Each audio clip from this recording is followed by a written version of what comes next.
सूरज और संध्या दोनों बैठकर चाय पी रहे थे और दोनों आपस में बातें करते हैं कि जब नई नई शादी होती है तो पति पत्नी में बहुत ज़्यादा प्यार होता है। समय के साथ प्यार कम होता जाता है और फिर एक ऐसा दौर आता है कि जब वे एक दूसरे के साथ बातचीत भी नहीं करते। आज सूरज और संध्या काफ़ी दिनों के बाद एक साथ बैठकर चाय पी रहे थे, क्योंकि आज उनकी शादी की 22वीं सालगिरह थी। पहले की तरह वह अब साथ में समय नहीं बिताते थे। पता नहीं किन कारणों से उन दोनों के बीच की दूरी बढ़ती ही जा रही थी।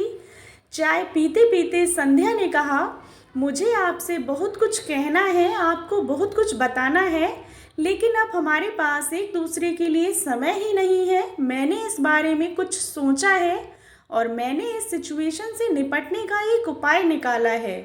अगर आप कहें तो बताती हूँ। सूरज ने सिर हिलाकर कहा, कहो। संध्या ने टेबल के ड्रॉअर से 2 डायरी निकाली और बोली, मैं यह 2 डायरी लेकर आई हूँ, एक आपके लिए और एक मेरे लिए। आज के बाद हम दोनों को एक दूसरे से जो भी शिकायत होगी वह हम अपनी अपनी डायरी में लिख कर रखेंगे। 1 साल बाद जब हमारी 23वीं सालगिरह आएगी तब हम उसे खोल कर पढ़ेंगे। तब हमें एक दूसरों की उन चीज़ों या आदतों के बारे में पता चलेगा जो हमें नहीं पसंद है और हम उन्हें सुधार पाएंगे। सूरज को भी संध्या का आइडिया पसंद आया और उसी दिन से डायरी में लिखना शुरू हो गया। देखते ही देखते 1 वर्ष बीत गया और 23वीं सालगिरह का दिन आ गया। सूरज और संध्या दोनों ही डाइनिंग टेबल पर बैठकर चाय पी रहे थे और पास में दोनों की अपनी अपनी डायरी रखी हुई थी, जो उन्होंने एक दूसरे के साथ बदल दी। चाय खत्म करके पहले सूरज ने संध्या की डायरी पढ़ना शुरू की। उस डायरी में काफ़ी सारी शिकायतें थी, जैसे कि आज होटल में ले जाने के लिए वादा किया था लेकिन फिर भी नहीं लेकर गए। आज मेरे मायके से मेहमान आए थे, उनके साथ पति ने अच्छे से बात नहीं की। कितने महीनों बाद आज मेरे लिए साड़ी लाए, लेकिन कितने पुराने डिज़ाइन की। आज मेरे सीरियल देखने के समय पति ने चैनल बदलकर न्यूज़ चला दी। आज गीला तौलिया सोफे पर छोड़ दिया।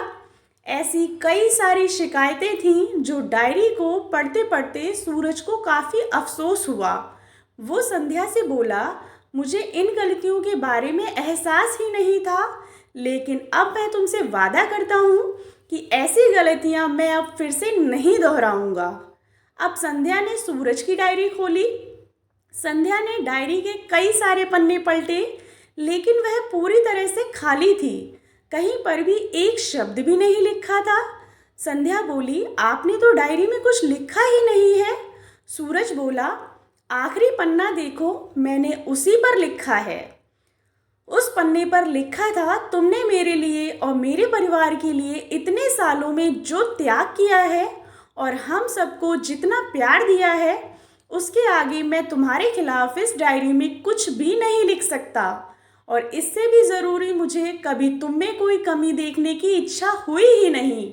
ऐसा नहीं है कि तुम में कोई कमी नहीं है, लेकिन तुम्हारे प्यार, समर्पण और त्याग के आगे तुम्हारी कोई भी कमी बहुत छोटी है। मेरी अनगिनत गलतियों को नज़रअंदाज करके तुमने इस कठिन जीवन में मेरे साए की तरह साथ दिया है और हमेशा मेरे साथ खड़ी रही। तुम ही बताओ, कोई भी अपने ही साए में दोष कैसे निकाले। अब संध्या की आंखें नम थीं। संध्या ने सूरज के हाथ से अपनी शिकायतों की डायरी ले ली और उसे फाड़ दिया। दोस्तों, पति पत्नी का रिश्ता एक दूसरे के विश्वास पर टिका होता है और उसी से वह मजबूत होता है। पति पत्नी को एक दूसरे में गलतियां और कमियां निकालने के बजाय अगर यह याद रखा जाए कि उसके साथी ने उसके लिए कितना त्याग किया है, तो इससे उनका रिश्ता और भी ज़्यादा मजबूत हो जाएगा। आशा करती हूँ आपको कहानी पसंद आई होगी। कहानी पसंद आई हो तो चैनल को सब्सक्राइब करें और कहानी को लाइक एंड शेयर करें। कहानी सुनने के लिए आप लोगों का बहुत बहुत धन्यवाद।